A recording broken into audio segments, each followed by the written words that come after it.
Dala-dalawa pa yung electric pan nila guys.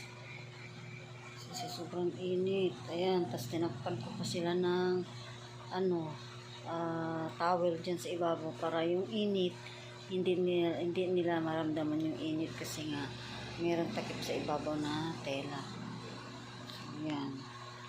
Yan yung ginagawa ko sa aking alaga guys kasi sa sobrang init kawawa naman sila. Kaya yan. Tapos meron na rin tayo nakalagay dyan na tubig para pag nauuhaw sila ay pwede silang uminom. Yan. Ito yung dalawa kong Shih Tzu guys. Ayan. Natulog na yung isa guys. Oh.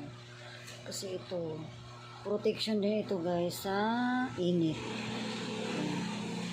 Yan. Nandyan sila sa ilalim para hindi sila masyadong mainitan. Hindi tagos sa katawan nila yung sobrang init. So yan. Kawawa naman yung mga aso.